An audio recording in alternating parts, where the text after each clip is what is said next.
Olá pessoal, vamos ver a função exponencial. Então a função exponencial vai ser uma função que vai ser dada dessa forma, f de x que é igual a elevado a x, e esse a gente vai chamar de base, ele tem que ser maior que zero e ele tem que ser diferente de 1. Então aqui nós temos alguns exemplos, f de x que é igual a 2 elevado a x, e aqui um outro exemplo, f de x que é igual a meio elevado a x. Agora o gráfico da função exponencial, ele vai depender do valor do a. Então se o a for maior que 1, a gente vai ter uma função crescente e o gráfico vai ter esse aspecto aqui. Agora se o a ele tiver entre 0 e 1, a gente vai ter uma função decrescente e aqui ele já vai ter esse outro aspecto. E aí nós vamos ter algumas características comuns para esses dois gráficos. Então a primeira característica aqui é que o gráfico ele vai passar sempre pelo ponto 0, 1. Então ele vai sempre cortar o eixo y sempre no ponto 1 aqui, de ordenada 1. O domínio vai ser todos os reais e o conjunto imagem vai ser do zero ao mais infinito.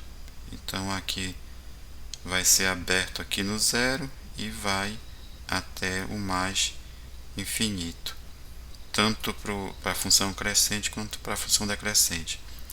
Além disso, a gente tem outras propriedades, por exemplo, eles têm a concavidade para cima e eles apresentam assíntotas aqui.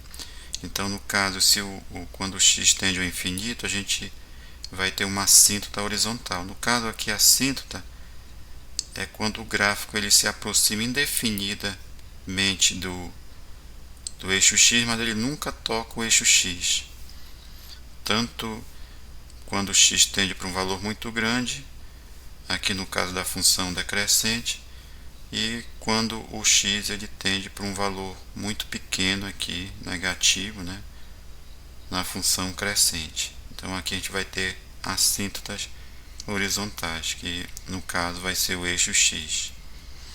Aí aqui nós temos dois exemplos, y que é igual a 2 elevado a x, aí como o 2 aqui ele é maior que 1, a função vai ser crescente, e aqui nós vamos ter uma função decrescente, porque a base aqui é 0,8, e aí no caso ela está entre 0 e 1, e a função vai ser decrescente. Nós vamos ter uma base importante que vai aparecer no decorrer do cálculo, que é a base natural, né, que a gente vai representar pela letra E, vai ser a base E, e esse número E ele vai ser uma constante, cujo valor dele aproximadamente é 2,7182, é um número irracional, e esse número E ele é também chamado de número de Euler. E aqui nós temos a função E elevado a x, que a gente chama de função exponencial, e ela vai ter uma característica importante, é que nesse ponto 0, 1, a reta tangente ao gráfico nesse ponto 0, 1, ela vai ter inclinação, a tangente do alfa aqui, desse ângulo alfa, ela vai ter inclinação igual a 1. A seguir, nós vamos ver alguns modelos exponenciais, eles vão ter essa cara aqui. Vai ser uma função y, que vai ser igual a um y0, vezes a elevado a x. No caso, esse y0 vai ser o valor inicial, e o a gente vai chamar de fator de crescimento ou fator de decrescimento. Vamos colocar aqui alguns exemplos de modelos exponenciais. Então, o crescimento populacional, de certa forma, para algumas situações, ele cresce exponencialmente. Então, no caso, o modelo de crescimento populacional mais simples, ele segue essa lei, que no caso aqui esse P vai ser a população no instante t, P0 vai ser a população inicial, o A aqui vai ser o fator de crescimento da população e o T aqui vai ser o tempo. Esse A ele vai ser igual a 1 mais um R aqui, esse R vai ser a taxa de crescimento da população. Então nós vamos ter esse modelo aqui de crescimento populacional. Aí aqui nós colocamos um exemplo. Então aqui a população no instante t, ela cresce segundo essa lei aqui, 150.000 vezes 1,25 elevado a t. Então observe que esse 1,25 aqui, ele é 1 mais 0,25.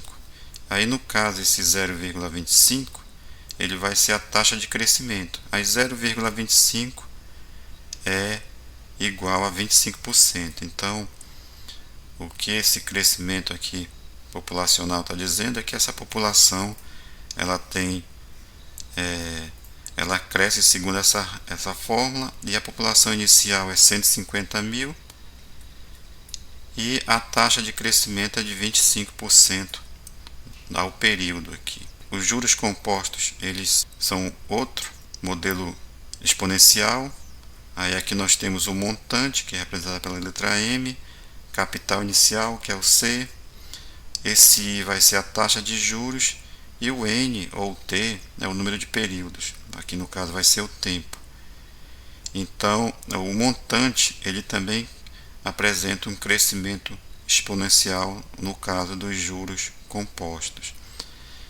E aí nós vamos ter vários outros modelos, como o decaimento radioativo, a concentração de drogas no organismo, a depreciação, a capitalização contínua e outros modelos. Então, na próxima videoaula nós vamos ver a função logarítmica. Então, até lá e obrigado.